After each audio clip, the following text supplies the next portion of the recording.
നമസ്കാരം. പ്രധാന വാർത്തകൾ. കനത്ത തോൽവി പരിശോധിക്കാൻ CPMന്റെ സംസ്ഥാന നേതൃയോഗം ഇന്ന് ചേരും. ലോക്സഭാ തെരഞ്ഞെടുപ്പിലുണ്ടായ കനത്ത തോൽവി ചർച്ച ചെയ്യാൻ CPM സംസ്ഥാന നേതൃത്വം ഇന്ന് യോഗം ചേരും. 5 ദിവസം നീളുന്ന യോഗം വിളിച്ച് തോൽവി വിശദമായി പരിശോധിക്കാനാണ് CPM നേതൃത്വത്തിന്റെ തീരുമാനം. ഇന്ന് തുടങ്ങുന്ന ദേശീയ നേതൃയോഗം കഴിഞ്ഞാൽ ജൂൺ 10 CPI സംസ്ഥാന എക്സിക്യൂട്ടീവും ചേരുന്നുണ്ട്.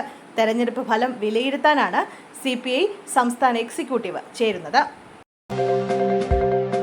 +1 ഒന്നാംഘട്ട അലോട്ട്മെന്റ് പ്രസിദ്ധീകരിച്ചു. സംസ്ഥാനത്ത് +1 പ്രവേശനത്തിനായുള്ള ആദ്യ അലോട്ട്മെന്റ് പ്രസിദ്ധീകരിച്ചു. 2,45,944 സീറ്റുകളിലാണ് അലോട്ട്മെന്റ്. വിദ്യാർത്ഥികൾക്ക് ഇന്ന് രാവിലെ 10 മണി മുതൽ പ്രവേശനം നേടാം.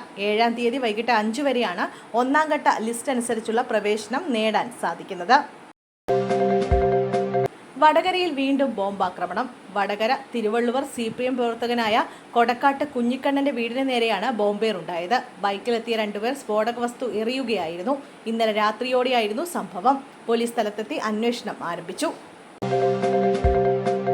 വിജയം ആഘോഷമാക്കാൻ BJP. സുരേഷ് ഗോപിക്ക് ഇന്ന് വൻ സ്വീകരണം.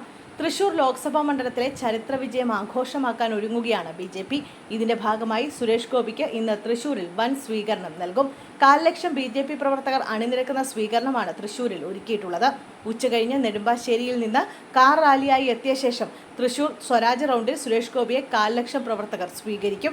കൂടാതെ ഒരാഴ്ച നീളുന്ന ആഘോഷ പ്രകടനങ്ങൾക്കാണ് BJP ജില്ലാ നേതൃത്വം ഒരുക്കം നടത്തുന്നത്. 7 ദിവസം 7 മണ്ഡലങ്ങളിൽ ആഹ്ലാദ റാലിയും ഒരുക്കിയിട്ടുണ്ട്. 2 ചക്രവാത ചുഴികൾ. സംസ്ഥാനത്ത് ഇന്ന് ശക്തമായ മഴയ്ക്ക് സാധ്യത. ജാഗ്രത. സംസ്ഥാനത്ത് ഇന്ന് ഒറ്റപ്പെട്ടയിടങ്ങളിൽ ശക്തമായ മഴയ്ക്ക് സാധ്യതയെന്ന് കാലാവസ്ഥാ നിരീക്ഷണ കേന്ദ്രം. 3 ജില്ലകളിൽ യെല്ലോ അലർട്ടുണ്ട്. കോഴിക്കോട്, കണ്ണൂർ, കാസർഗോഡ് ജില്ലകളിലാണ് യെല്ലോ അലർട്ട്. ഇടിയോടും കാറ്റോടും കൂടിയ മഴയാണ് പ്രവചിക്കുന്നത്. മലയോര മേഖലകളിൽ ജാഗ്രത തുടരണമെന്നും മുന്നറിയിപ്പുണ്ട്. അതേസമയം അടുത്ത 3 മണിക്കൂറിൽ കേരളത്തിലെ കോട്ടയം, എറണാകുളം, തൃശൂർ, കോഴിക്കോട് ജില്ലകളിൽ ഒറ്റപ്പെട്ടയിടങ്ങളിൽ ഇടിമിന്നലോട് കൂടിയ മിതമായ മഴയ്ക്കും സാധ്യതയുണ്ട്. ഈ ജില്ലകളിൽ മണിക്കൂറിൽ 40 കിലോമീറ്റർ വരെ വേഗതയിൽ വീശിയേക്കാവുന്ന ശക്തമായ കാറ്റിനും സാധ്യതയുണ്ടെന്ന് കേന്ദ്ര കാലാവസ്ഥാ വകുപ്പ് പുറപ്പെടുവിച്ച മുന്നറിയിപ്പിൽ പറഞ്ഞു.